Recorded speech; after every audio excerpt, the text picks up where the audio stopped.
Under caution number 3 here at Auto Club Speedway in Southern California, contact between the 16 car of Greg Biffle and the 88 of Brad Keselowski. There is the leader. There is the 16 car on pit road. Let's listen in to their radio. I was just inside of him a little bit. He started down the racetrack because he was loose. But I don't know. Probably my fault. I had to look at it. Yeah, it looked like he might have pedaled a little bit there or something. You see that contact from right behind the 88. Now, we saw some penalties invoked last week at Daytona for contact involving the 38 of Leffler. Would this involve possibly a NASCAR penalty? Well, it's a little bit different here, Doc, because these guys are just racing hard, and there didn't look like there was an intent there to wreck, try to wreck each other. I think they're just getting together and racing hard, and we're talking about a matter of inches. Jamie? Yeah, and there's no NASCAR officials down here, so they're not looking at Greg Biffle as being at fault. But you see, he's still in his pit box. He's pulling out now. They filled it up with fuel for tires, but he did have some right front damage, pulled out the fender and put some Barabond on there, guys. He's out. Thanks, Jamie. And DJ, when we look at that in slow motion, did it look to you like maybe the 88 car might have stepped out just a little bit in front of the 16, or is it hard to tell? Yeah, we heard the spotter talk about it. Looked like he had to pedal a little bit, and what that meant is he had to get out of the throttle just a little, and that can happen. This is NASCAR racing. As we see it right here again, Keselowski going down the backstretch. You see Biffle in behind him, but this is going to happen. All of these cars are pretty loose, especially on these restarts and as they have fresh tires on. Greg got back to the throttle. He was expecting Brad to be that, and it's going to happen. Nothing intentional there on Greg's part. It's unfortunate, yes, but it's been a part of our sport for a long, long time. And again, for the fans wondering about penalties, the penalty NASCAR invoked last week at Daytona, we talked to the officials in the garage here this week. They said because they thought that was intentional. There was incidental contact, as you said, in part of racing all the time, and there was no intent involved. And that's, for those of you who know the two drivers involved there, we've got to believe that was just simply a racing accident. Yeah, and there's always going to be at a minimum of 2 different sides to every story, every one of those. But, yeah, again, it's unfortunate for Brad Keselowski and Jason Leffler that it tore up their race cars. But, again, it's always been a part of our sport. For you fans that have been watching the junior motorsports team, Brad Keselowski, by the way, back in 29th position now, showing 3 laps down after those repairs on the car, and he will go to the tail end of the longest line. They had a penalty for too many men over the wall while they're trying to make those repairs. Yeah, he did that, and we didn't see many guys on pit road here. They're still in a position they can't make it from this point. No, it's 50 laps to go, and it'd be a big time stretch to try to make 50 laps, so that's why you didn't see a lot of them come down.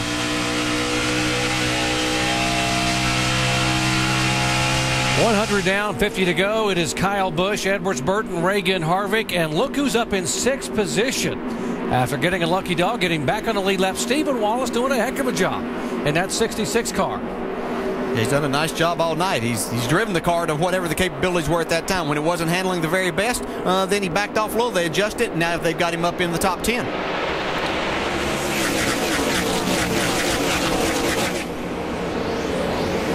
Kyle Busch just been so good on these restarts. These guys can't even really get to his bumper. They get down into here. This is where Carl has had a difficult time. This is where Kyle really kind of stretches it out. He goes through the corner so fast and carries that speed off the corner then, and that's the last they see of him.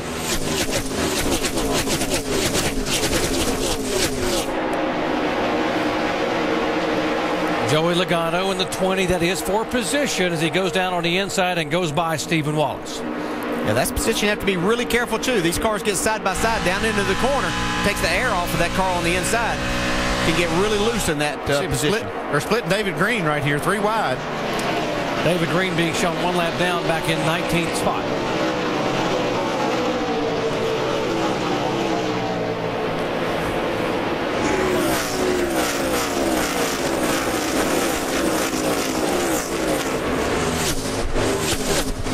Give a call to the 11 car, Scott Lagasse. You see him there, the highest running rookie competitor right now. He's being shown in the top 10. This would be his first ever top 10 finish in the NASCAR Nationwide Series. Vince. Well, Scott Lagasse qualified 23rd, and he was very disappointed with that. They thought they had a much better car. In fact, he said it felt even slower than 23rd. He said, but hey, we'll look on the bright side. At least we can get the Hard Charger Award. He might just get it. He is having an outstanding run, and of course, competing for the Rookie of the Year. Not bad for his first run at a nationwide start here at California. look at Brendan Gaughan, left side of your screen. He's headed to Vegas early. Look at that car going way up across the racetrack. He's been on pit road 4 or 5 times there on that last caution. Adjusted on this car. Looks like he's done something to help it a lot. He's got this thing really working in this top groove. Yeah, don't look now, but Brian Vickers, after that spins, got back up to 8th spot and trying to pass Joey Logano for the 7th. Vickers on the bottom. Here goes the Chevy of Brendan Gaughan up high, and they're squeezing up in front of Logano. That was 2 different lines in trying to pass Joey Logano. Wasn't Vickers down on the apron and Brendan Gaughan up there right against the wall? That's what I love about this racetrack. It has so much room and such a wide racing surface, and that's not wide enough. They use the apron. 75 feet wide, this racetrack here in California, and a 15-foot apron. They're using all of it. Yep. Here we see the front of the field. There's Kyle Busch. He's stretched out to almost a 2.5 lead over Carl Edwards again.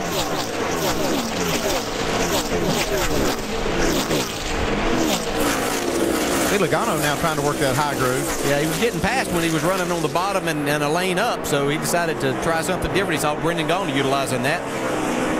Shannon? Joey Logano right now saying that car is bad and tight. But you guys were talking a little bit earlier about how well Kyle Busch is doing here today. And of course, the teammate Joey Logano a little bit further back in the field. I spoke with Dave Rogers, crew chief for Joey Logano this week. He told me that they have a new approach coming into this season. He said last year he used to try to put Joey in the car with either Kyle or Tony Stewart setups. He said this season I'm going to let Joey do what he wants to do. I will adapt the car for Joey. It is his ride. That's always the best approach, I think. You know, when you got a rookie driver, sometimes they don't really know what they're looking for, so you try to just lead them in the right direction and maybe put a setup that a veteran has developed. But Joey's got enough experience now, knows what he's looking for in the car, and I think that's a good approach. And in fairness to him, last year, DJ, you know, he could focus totally on the NASCAR Nationwide car. Now he's full-time in Cup, so he has to go back and forth. That's got to be tough on anybody, particularly when you're 18 years old. Yeah, it is difficult, but what they're trying to do is just get him seat time, and that's going to benefit him more. You heard him talk about his car's very tight right now. He's moved up the racetrack.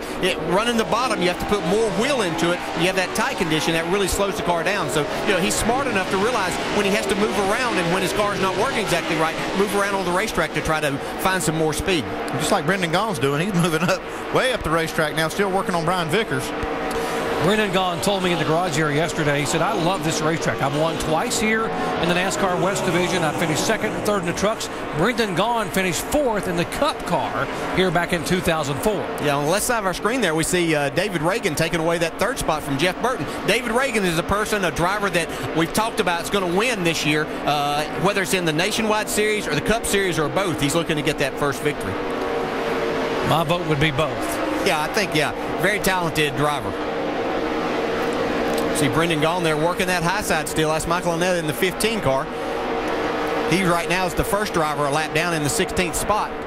Michael doing a heck of a job in a backup car if you're losing their primary car at a wreck in qualifying.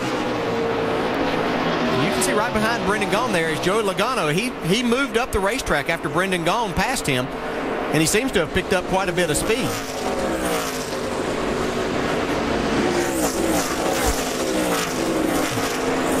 Brendan Gaughan going home next week to Las Vegas. He will be our in-race reporter. And, boy, if he can get his first top 5 finish, he'll be pumped. He's pumped anyway. He's pumped anyway. I was down in the garage yesterday and talking to him. It's so much fun talking to him. I mean, he just has so much enthusiasm and appreciation for this opportunity that Rusty gives. We were talking about the paint scheme, how close it was to Rusty's car there in those days, and he was just so pumped about that. As we see this battle ongoing for the 3rd spot, Jeff Burton trying to take it back from David Reagan. Top groove seems to be the way some of these guys are using to be able to make the pass here in the late laps.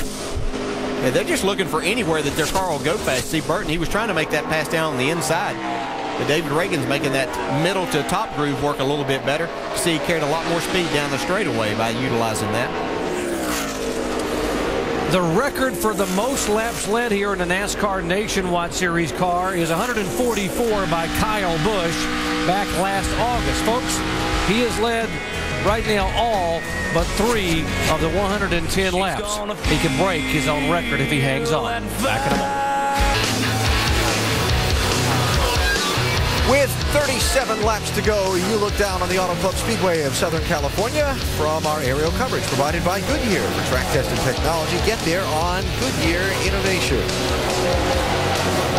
Kyle Busch continues to dominate. Couple things to acknowledge here. On the not so positive side, there'll be some talk tomorrow, I'm sure, about the size of the crowd here tonight. Disappointing would be a fair word to say. It's a little bit disappointing. There's no doubt about that. When you look at Daytona, we had big crowds and everything looked good here. But everybody here in California are really suffering right now. I mean, they're having a tough time.